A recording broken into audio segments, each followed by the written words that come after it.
잠언 3장 11절 12절 말씀 제가 한 절 읽고 여러분이 한 절 교독하겠습니다.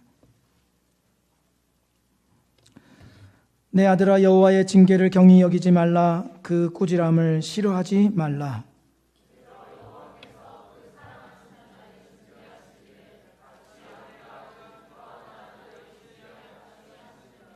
아멘. 다시 한번 우리 양옆과 앞뒤에 있는 분들 인사 나눌까요? 따뜻한 눈길로 노려보지 마시고 사랑하고 축복합니다.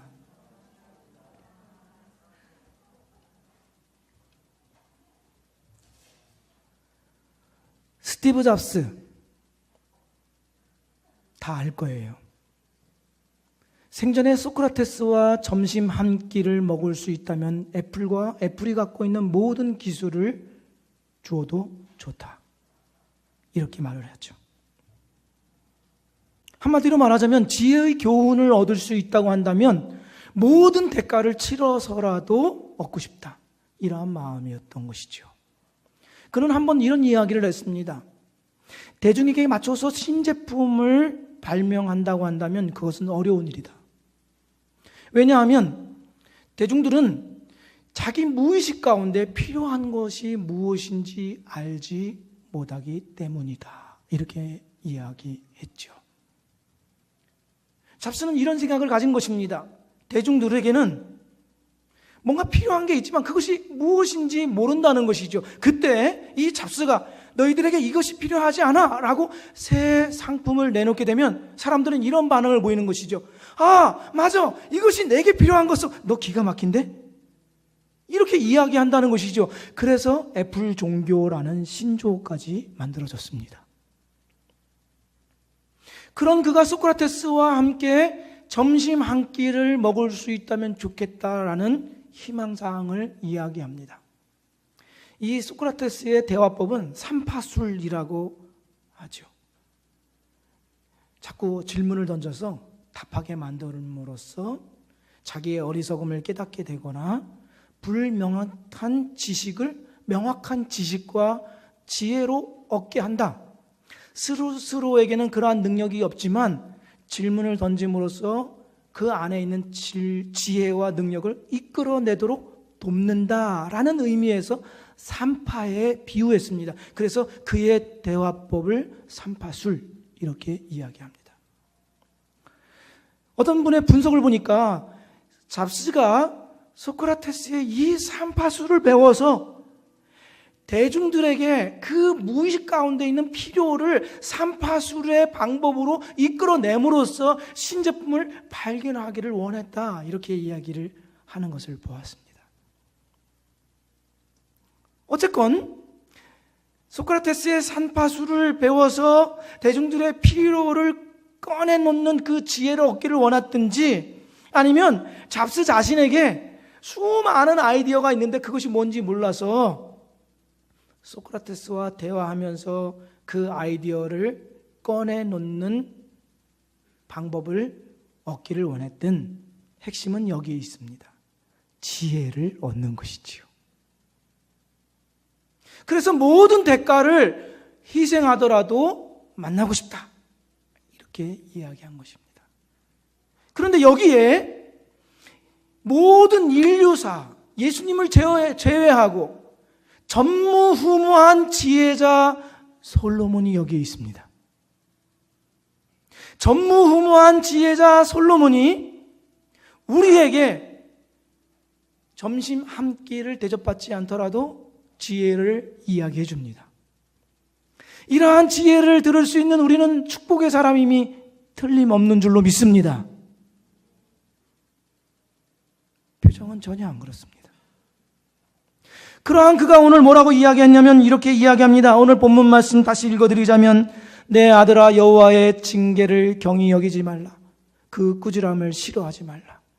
대저 여호와께서 그 사랑하시는 자를 징계하시기를 마치 아비가 그 기뻐하는 아들을 징계함같이 하시느니라. 여기에 분명히 말씀하시기를 여호와 하나님께서 사랑하시는 자를 징계하신다, 이렇게 말씀합니다. 잠언 3장 11절 12절에 있는 말씀을 신약에서는 히브리서 12장에서 인용하고 있습니다. 그 인용하는 구절을 보시면 하나님께서 여러분을 자녀로 여기신다는 것을 잊었습니까? 나의 사랑하는 자녀야, 하나님의 훈련을 가볍게 여기지 말고 그분의 훈련을 받을 때 낙심하지 마라. 그분은 사랑하는 자녀를 훈련하시고 품에 안으신 자녀를 징계하시기를,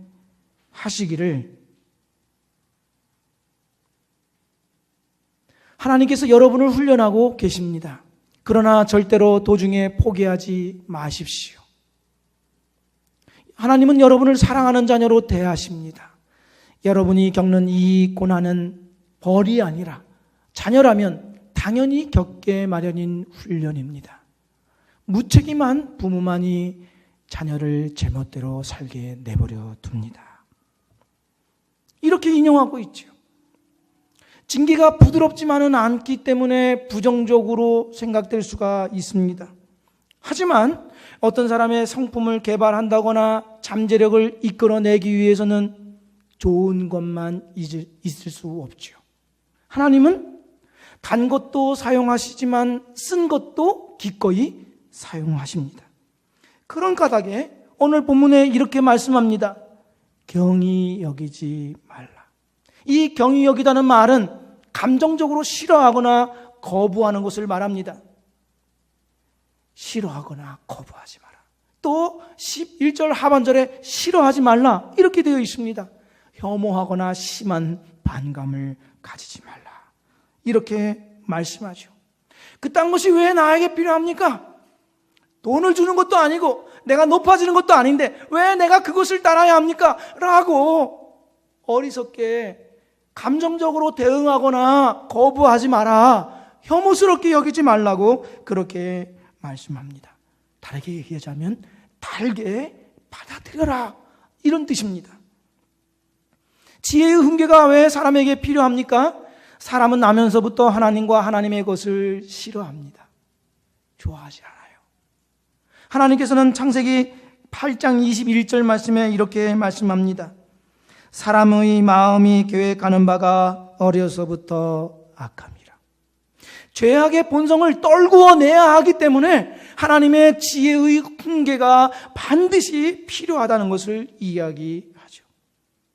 태어날 때부터 인간의 인간성이나 사고 구조가 하나님을 반대합니다. 우리가 나쁜 말을 사용하도록 정규적으로 혹은 집중적으로 교육을 받거나 훈련받는 사람은 없습니다. 그럼에도 불구하고 그와 같은 것을 어떻게 그렇게 신속하게 배워서 배운 것뿐만 아니라 응용하고 적용하죠. 이것은 우리들이 자녀를 길러보면 알게 됩니다. 나쁜 말을 가르쳐준 적이 없습니다. 그런데 어디서 그 말을 배워갖고 와서 쌍욕을 합니다. 깜짝 놀라지요. 우리 본성이 악한 것에 빠르기 때문에 그렇습니다. 배트맨의 다크나이트, 그 악역을 만든 조커 아시죠?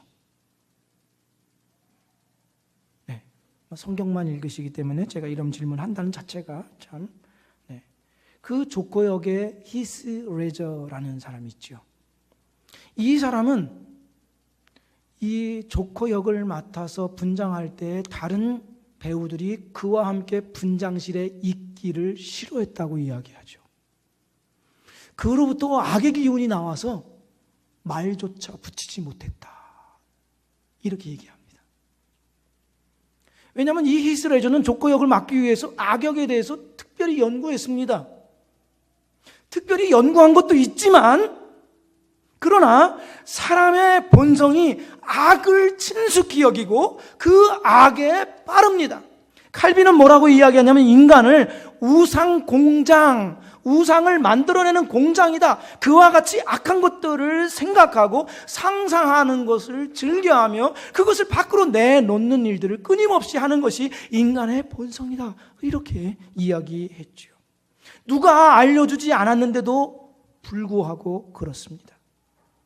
그러나 이 지혜자의 뒤를 이어서 왕위를 이어받고 유업을 이어받을 하나님의 자녀 혹은 자기의 자녀라고 한다면 그냥 제멋대로 내버려 두지는 않을 것입니다. 왕위에 오를 자에게, 기업을 이어받을 자에게 쉬운 교육이란 있지 않죠. 그것을 성경에서는 오늘 징계, 혹은 이 징계라는 말을 훈련, 훈육, 이렇게 이야기합니다. 어떤 분들은 이 징계라는 말을 제자화, 아들 만들기, 아들답게 만들기, 이렇게 해석하기도 하지요. 그러니까 자기의 유업을 이어받을 자에게 훈육이 있지 않을 수 없다, 이런 이야기입니다. 한인 최초로 미국 하원 의원이 된 신호범 박사님이라는 분이 있습니다. 이분은 그 외의 책에 자기가 겪은 일을 소개해 놓았는데요. 한국 아이가 미국으로 입양이 되었습니다. 근데 그 청소년 아이가 시무룩하게 농구장에 앉아 있더라는 것이죠. 그래서 왜 그런가 한번 가서 물어보았습니다. 그랬더니 양부모님이 자기와 비슷한 또래의 친자는 막 야단하고 혼내는데 자기한테는 좋게만 대해준다는 거예요. 그게 서운하다는 거예요. 그래서 이 신 박사님이 그 양부모님을 알고 있기 때문에 이 사실을 알려주었어요. 며칠이 지난 후에 이 입양된 아이가 굉장히 신나서 기뻐하면서 신 박사님을 찾아왔더라는 것이죠. 뭐가 그렇게 신나? 했더니 양부모님이 자기를 혼냈다는 거예요. 그래서 기쁘다는 겁니다. 사랑하는 자에게 훈육과 교육은 반드시 뒤따라 있습니다. 이 지혜의 훈육은 더러운 것이 달라붙지 못하도록, 악한 길로 나아가지 못하도록 울타리가 되어주어서 우리를 보호해주는 안전장치가 되기 때문에 그렇습니다. 우리는 하나님의 자녀가 되었죠.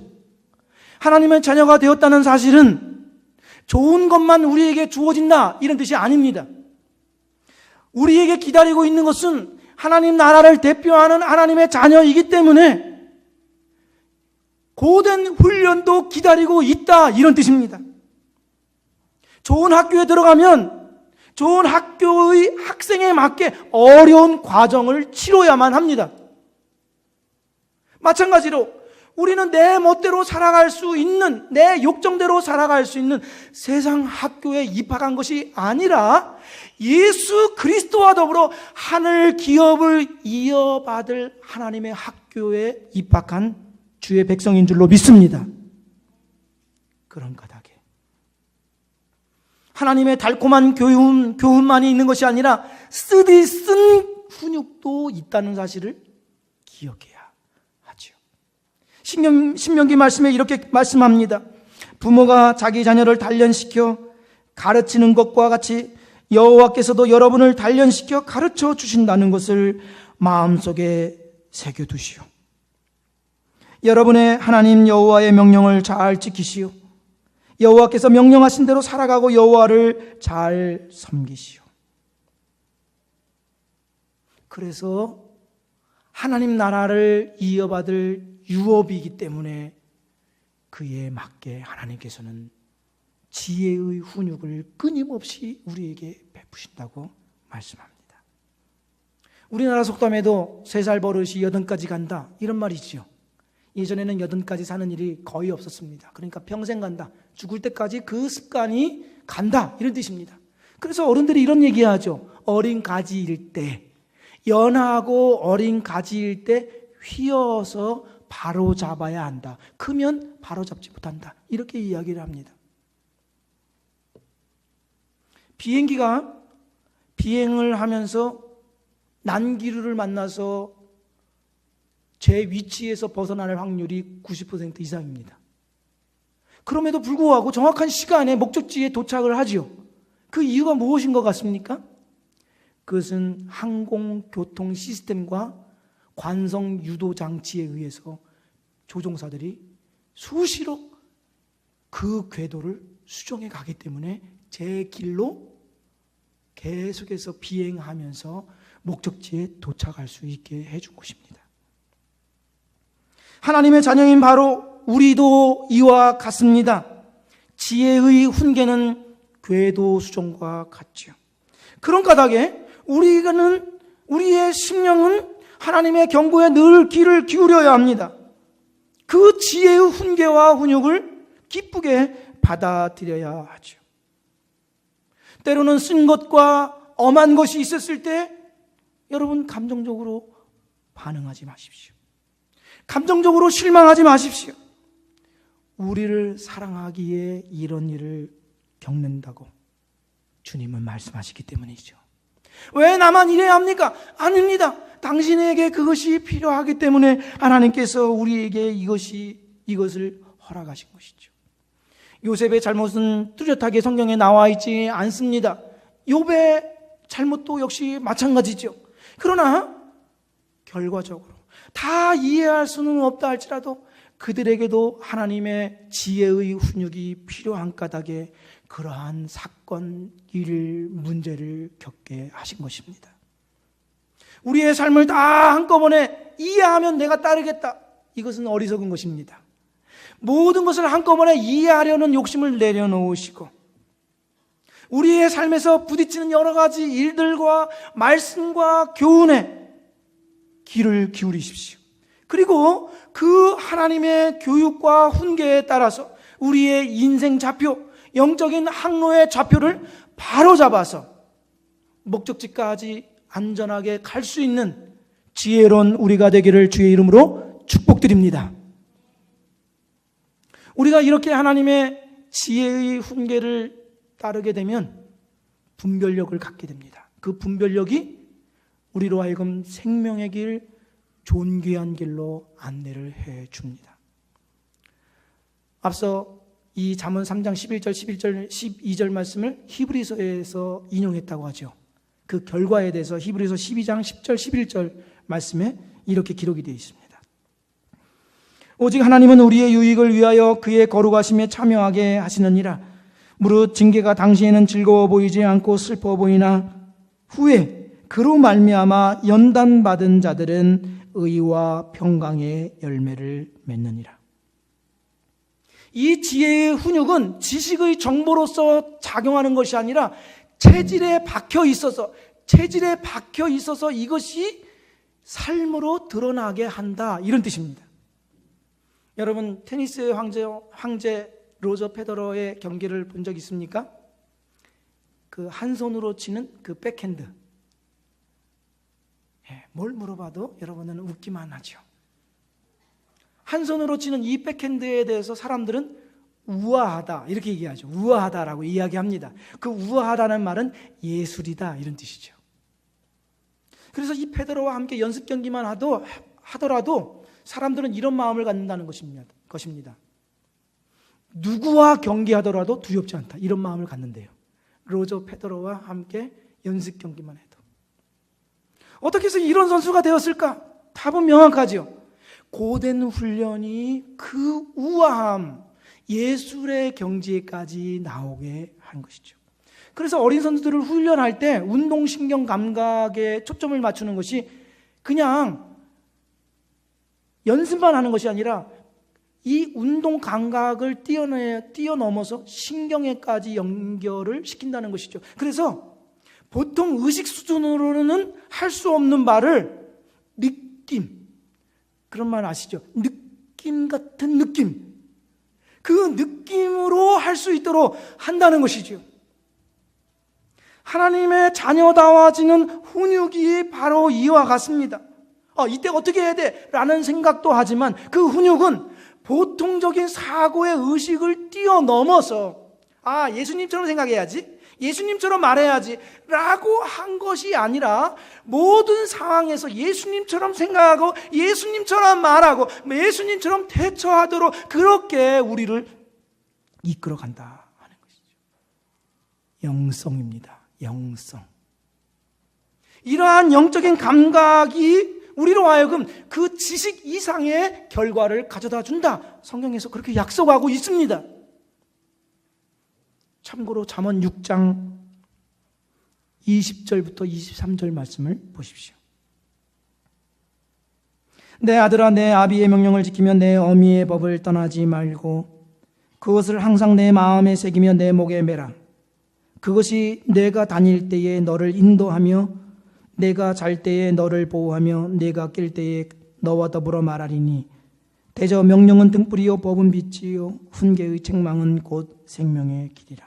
이 말씀을 잘 보십시오. 지혜의 훈계를 너의 반려자로 삼으라, 이런 뜻입니다. 여기에 아버지의 법이나 어머니의 교훈, 명령은 다 하나님의 지혜의 훈계를 말합니다.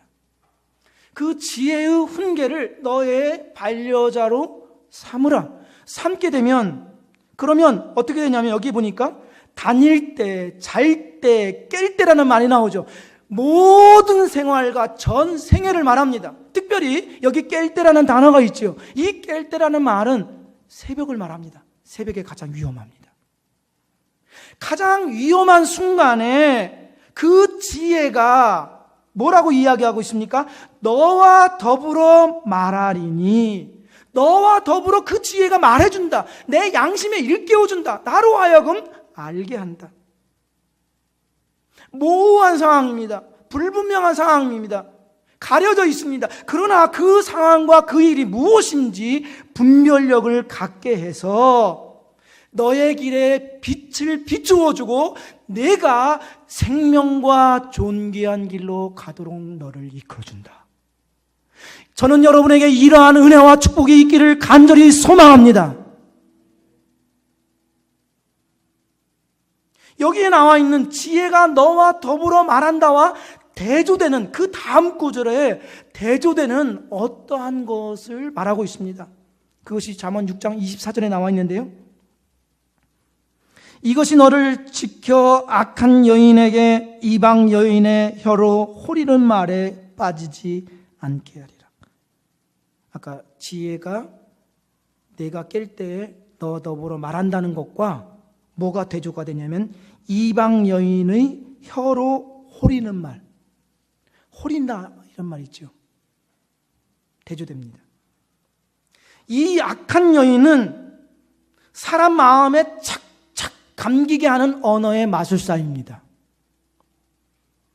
보통 창기가 아닙니다. 창기를 뛰어넘습니다. 이 사람은, 이 여인은 자기 나름대로의 악한 사고와 가치체계를 구축한 내공이 깊은 여인입니다. 그런 까닭에 젊은 아들을 호리는 말로, 고운 말로 분별력을 잃게 해서 넘어지게 하고 쓰러뜨리게 하고 망하게 할 수 있는 그러한 여인입니다. 그런데 지혜가 뭐라고 이야기합니까? 그러한 상황에서 분별력을 갖추어 자기를 지키고 생명과 존귀의 길로 가게 한다. 영예롭게 만든다. 이런 뜻입니다. 여기에 그 한 예가 있습니다. 예레미야 35장에는 레갑 족속의 신실함을 칭찬하는 내용이 나오죠. 예레미야 선지자가 레갑 족속을 불러다가 포도주를 차려놓고 마시라고 권유해 줍니다. 그러자 이 레갑 족속이라는 사람들, 그 한 가문의 판대요. 이 사람들이 부드럽지만 단호하게 거절합니다. 고대 근농 지역에서 손님이 주인에게 하지 말아야 될 것이 두 가지가 있습니다. 하나는 먹을 음식을 달라는 것과 이것이 어떤 음식이냐고 묻는 것은 예의를 깨트리는 것을 넘어서서 우정 파괴입니다. 그런데 예레미야가 상을 차려놓고 포도주를 마시라 권하니까 못합니다. 레갑 족속이 이랬다는 것이죠. 왜 그런 거 하니 250년 전에 자기의 선조 요나답이 우리 가문은 농사도 짓지 말고 포도주와 관련된 일도 하지 말고 유목 생활을 하면서 장막 치고 살아라, 이렇게 훈계를 했다는 것이죠.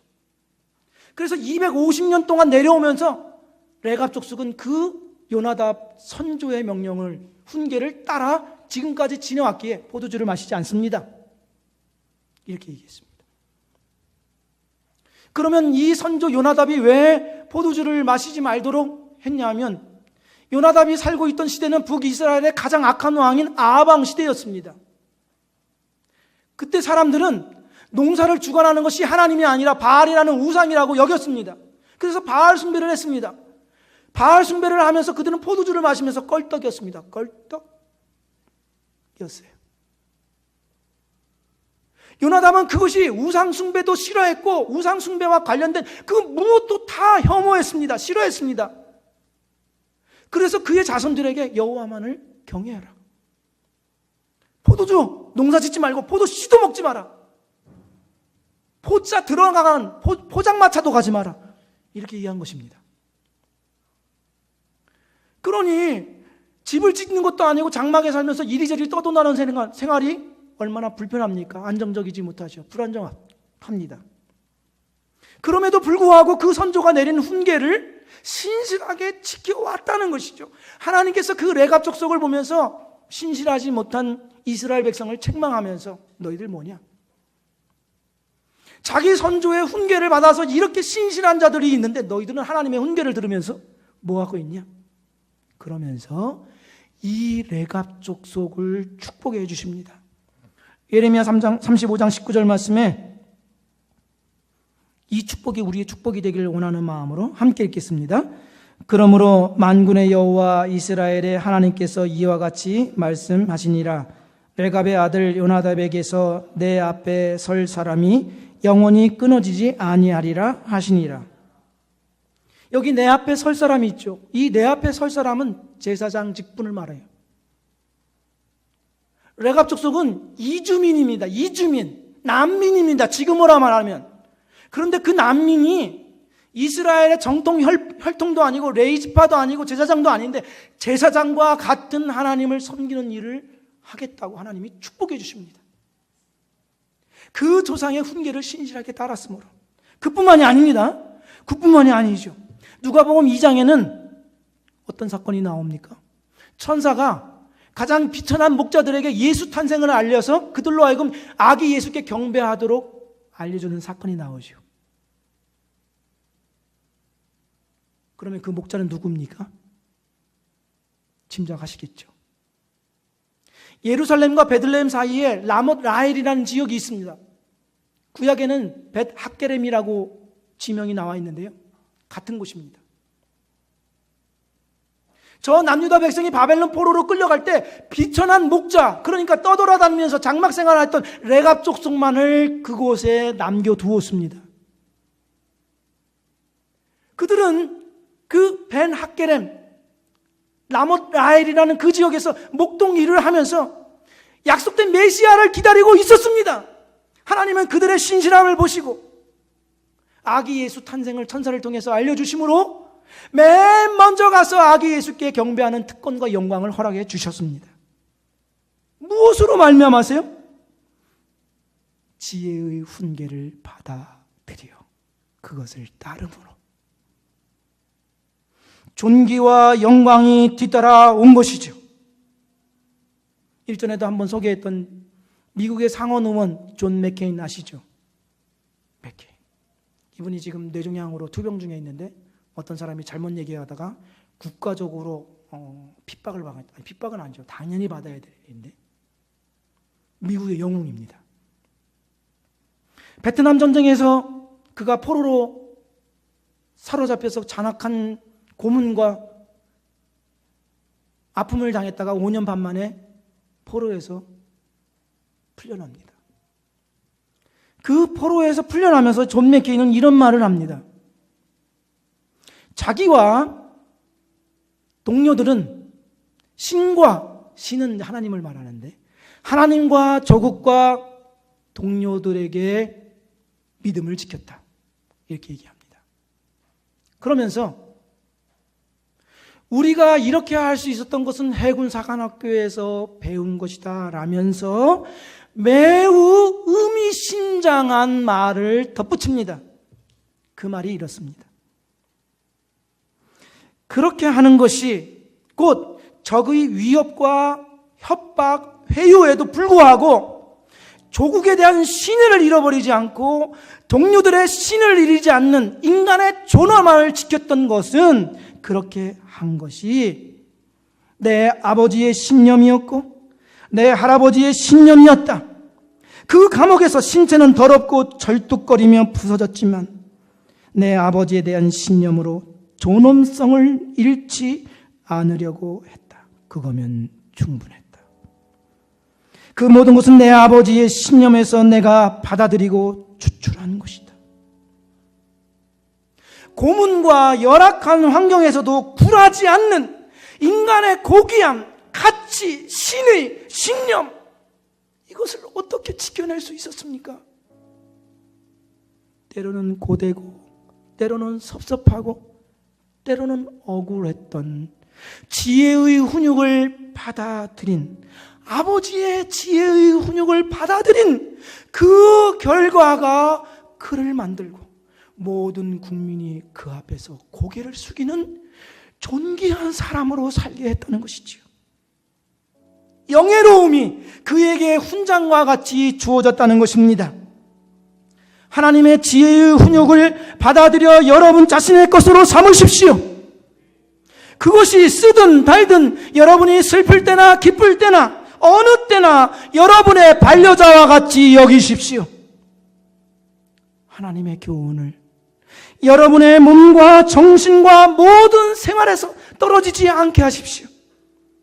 그것은 바른 길이라고 한다면 우리 영혼의 가속 페달이 되어서 신속하게 그 목적지에 도달하게 할 것이고, 모호하고 유혹과 악한 길이라고 한다면 그것은 우리의 영혼의 브레이크가 되어서 우리를 멈추게 하고 우리의 존귀와 생명을 지키게 해줄 것입니다.